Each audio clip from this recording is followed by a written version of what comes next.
Général, la parole est à Monsieur Bernard Fialaire pour le groupe RDSE pour 4 minutes.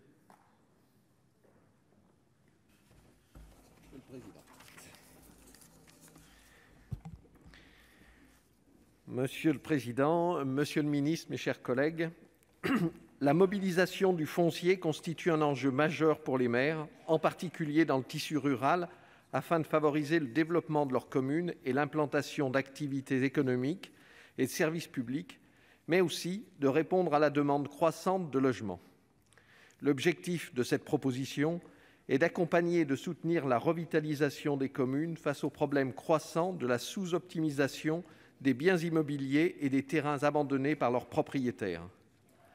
La procédure d'expropriation des biens en état d'abandon manifeste, exposée au sein du Code général des collectivités territoriales, permet à la commune, à l'intercommunalité ou au conseil départemental de se saisir, sous réserve de l'inaction du propriétaire, 3 mois après sa mise en demeure, des biens qui ne sont manifestement plus entretenus.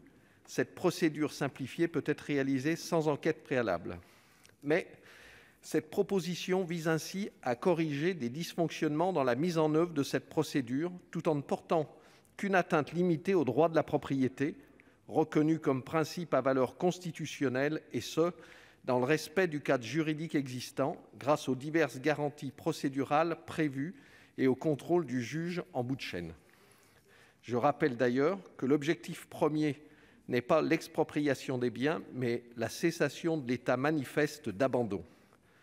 À titre d'exemple, la suppression de la limite de périmètre prévue par la présente proposition permettra de prévenir d'éventuels contentieux des biens et des parcelles situés hors de l'agglomération au sujet de la délimitation qui n'est pas toujours évidente.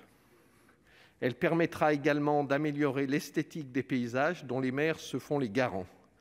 En effet, l'actuelle limitation ne se justifie pas. Un bien abandonné reste un bien gênant, quelle que soit sa situation. Cette situation reste préjudiciable, notamment lorsque les parcelles se situent à l'entrée des communes. Au-delà de la valorisation du territoire, la proposition concourt également à aider les maires soumis à l'objectif de zéro artificialisation des sols dans le cadre de la transition écologique que notre société doit opérer. De même, elle participe à un effort de simplification partagé par le Gouvernement et va dans le sens de l'article 18 du projet de loi 4D qui devrait, je l'espère, être examiné prochainement par le Parlement. Enfin, je profite de cette tribune pour évoquer la procédure d'acquisition d'un bien sans maître qui reste excessivement longue et qu'il serait également pertinent de dépoussiérer. En effet, lorsqu'il est connu, le décès du propriétaire sans héritier doit être constaté depuis plus de 30 ans. Et si le propriétaire n'est pas connu, il demeure possible de récupérer le bien lorsque les taxes foncières n'ont pas été acquittées depuis plus de 30 ans. Mais cette mesure mériterait un débat à part entière.